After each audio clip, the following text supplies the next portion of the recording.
मधुसूदनपुर एक छोटा सा शांत गांव था। वहां सब एक दूसरे को नाम से पहचानते थे। पर आज गांव में एक अजीब बात हुई।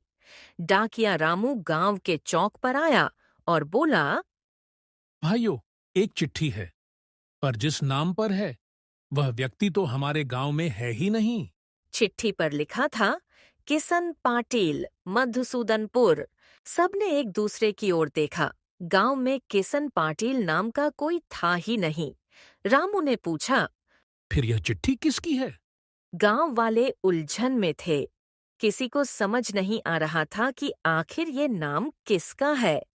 तब बूढ़े लक्ष्मण काका बोले, ये नाम तो मैंने बहुत साल पहले सुना था। शायद हम सब पैदा भी नहीं हुए थे तब। सब चौंक गए। तो काका, ये आदमी है कौन? काका ने धीरे से कहा, मेरे दादा बताते थे, किशन पाटिल इस गांव का पहला किसान था। लेकिन वह एक दिन अचानक गायब हो गया था। किसी को पता नहीं चला कि कहाँ गया। गांव के लोग चौकन्ने हो गए। इतने सालों बाद उसके नाम चिट्ठी। धानु, जो गांव का सबसे जिज्ञासु लड़का था, बोला। काका, चिट्ठी खोलकर देख लेते हैं। चिट्ठी खोली गई। उसमें केवल एक ही लाइन लिखी थी, मैं वापस आ गया हूँ। सब एक दूसरे को देखने लगे। गांव में अचानक सन्नाटा छा गया। उसी शाम काका के घर के दरवाजे पर दस्तक हुई।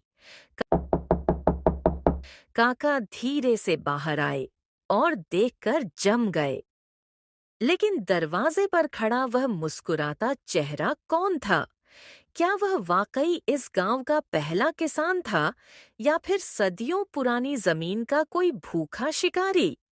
जानने के लिए देखिए कहानी का अगला हिस्सा। अगली सुबह मधुसूदनपुर का सन्नाटा अब शक और फुसफुसाहट में बदल चुका था। चाय की दुकान पर बूढ़े लक्ष्मण काका गुमसुम बैठे थे। पिछली रात का नजारा उनकी आंखों से हट नहीं रहा था। दरवाजे पर खड़ा वह आदमी, हूबहू किसन पाटिल, पर आंखें, काका को उनमें लालच और झूठ की चमक दिखी थी। धानु, हमेशा की तरह जिज्ञासु, उनके पास आया। काका, आप ठीक हैं? वह आदमी, वह तो कल रात से यहीं रुका है। सुबह सुबह उसने पंचायत बुलाई है। गांव के चौक पर पंचायत जुटी। धूप तेज थी और हवा में तनाव महसूस हो रहा था। अजनबी, जिसने खुद को किसन पाटिल बताया था, गांव के बीचों बीच जमीन के कागजात हाथ में लिए शांत और आत्मविश्वासी खड़ा था। भाइयों, मैं यहाँ गांव के खिलाफ नहीं हूँ। मैं तो अपने पुरखों का सम्मान लौटाने आया हूँ।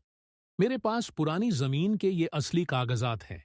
इन कागजात के हिसाब से गांव की सबसे उपजाऊ जमीन, जिस पर आज आप लोग खेती करते हैं, वह कर्ज के रूप में मेरे पुरखों के नाम पर थी।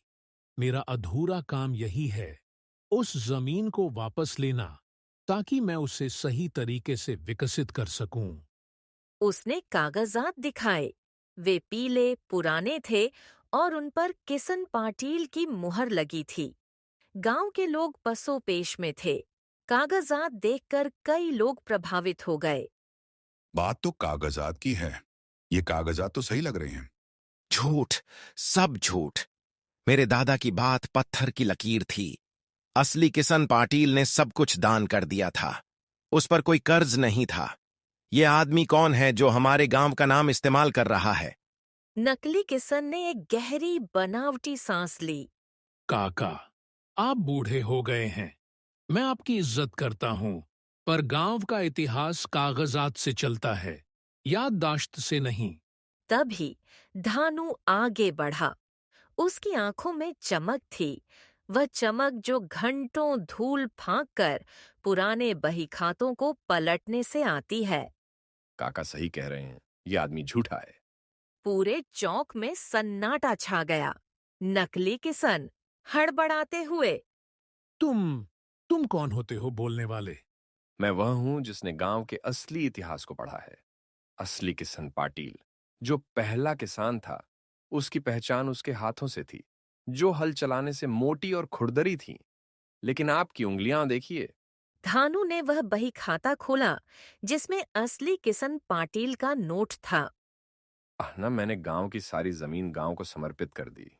मेरा अधूरा काम जमीन लेना नहीं बल्कि गांव के उत्तर की पहाड़ी पर बने पुराने कुएं को गहरा करना है।